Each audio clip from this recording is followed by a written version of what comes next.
make the Netherlands great again. Geert Wilders is out there essentially insisting that everything is going to hell in a handbasket.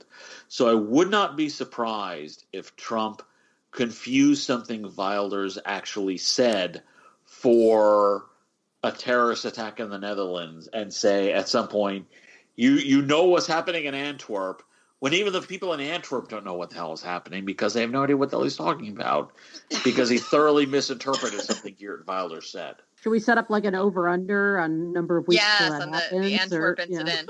Massacre in Antwerp. And the sad thing is, well, at least for me, the sad thing is none of you may care about this, but I actually, because I'm such a ridiculous political junkie, I actually followed, to the extent that I could, the career of Pim Fortuyn.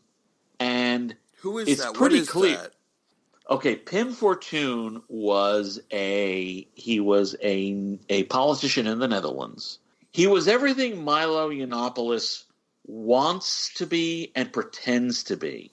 He was a gay politician in the Netherlands who was genuinely concerned about what Wahhabism was doing to his country, and in particular to homosexuals in his country. Now, he was confused in that he thought Wahhabism was all of Islam, so that what should have been a particular discussion about Saudi-controlled Wahhabism ended up being a discussion about Islam in the Netherlands.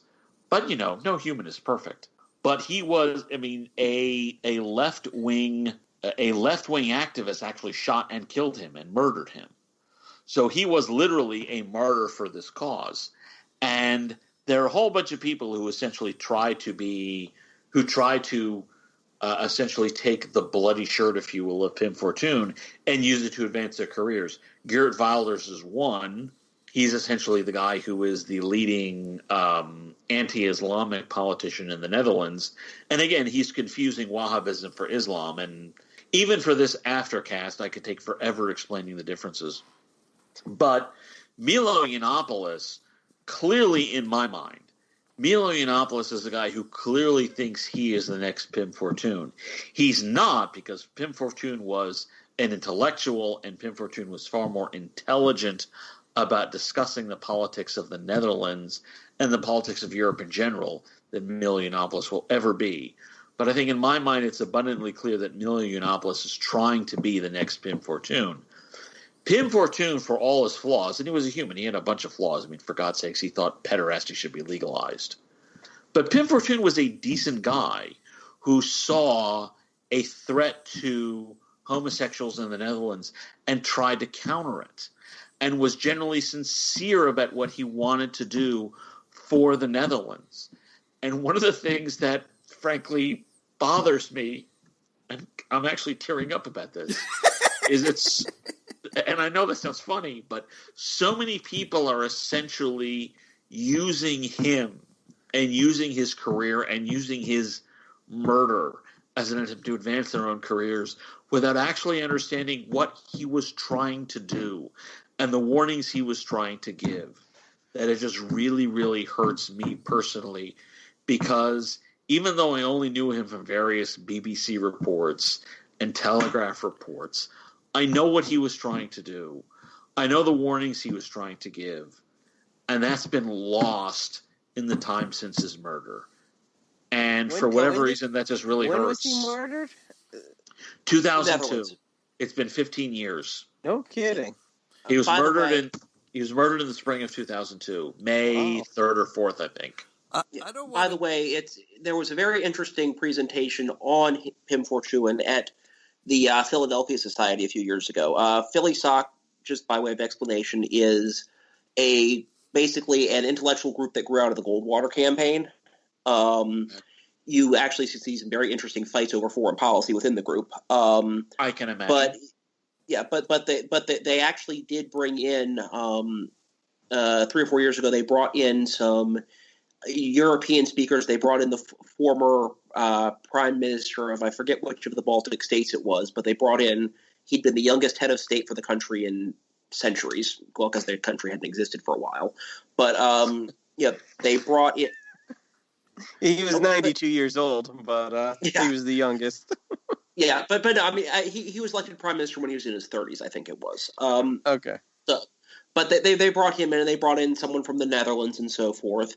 If I recall right, about the only person who was a really lousy fit was a guy from the National Front in France who, bearing in mind that the National Front has a very interesting history, couldn't shut up about some anti-Semitic stuff and was very quickly ostracized within the room.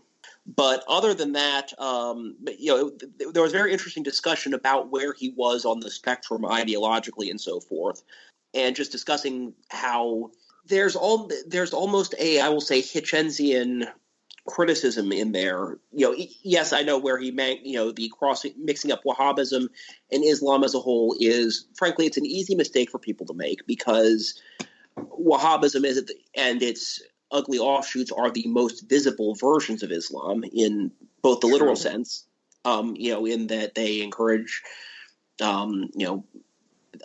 coverings and so forth for women, and in the news, i.e., if something is going wrong in that part of the world, it's probably down to either a Wahhabist or an Iranian-backed something or other. I call them Shiite happens. Khomenis is an excellent description for those people, Cliff. Khomenis, that's what I use. Can I just jump in and say, listening to DJ and then listening to Cliff, it's finally occurred to me how we can monetize this podcast. Selling Cliff Notes. I was going to say, I'm slow clapping that, Cliff. I was going to say we should get Webster's Dictionary to. I mean, am I the only one that sits here and goes, I know I'm getting smarter listening to this, but like reading a Shakespeare play, I really don't know what's going on. Well, on that note, I am exhausted, and I'm alone with my kids all day tomorrow because my husband's out of town again. So I actually have school tomorrow. So wow, what? I know. It's President's Day. Greg, if I may, you do realize that calling it President's Day instead of Washington's birthday, which of course I would call it Washington's birthday because deep down I'm a Federalist at heart. But if you actually call it President's Day, Federalists. Hey, but if you call it President's Day, that means it is a day that honors all presidents, including the current incumbent. Are you sure you really want to honor Donald Trump's day? Oh, God, we've gone over this before. I hope it'll be the greatest holiday. I hope he succeeds. I hope everybody has health care in the end of 4 years. I hope there is no homeless. I hope I get that jetpack that I keep bitching about. Where is my... Make America fly again. Yeah. I'm sorry. It's been a blast. Good night, everybody. All right. Good night. Night all. Night.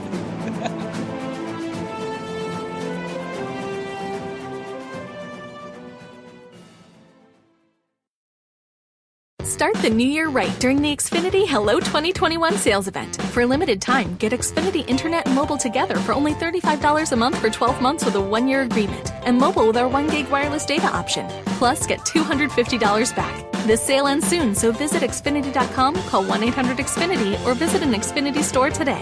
Internet offer requires paperless billing and autopay. Ends 1/11/21. Restrictions apply. New performance starter plus internet customers only. Equipment taxes, regulatory recovery, and other fees extra and subject to change. After term regular rates apply. Teaching's never been a 9-to-5 job. But now, between juggling in-classroom, remote instruction, and reams of paperwork, Minnesota's K-12 educators are working harder than ever.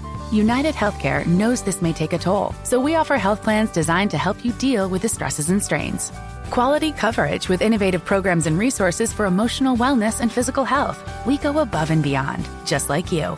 Learn more at uhc.com/MNK12ED. That's uhc.com/MNK12ED.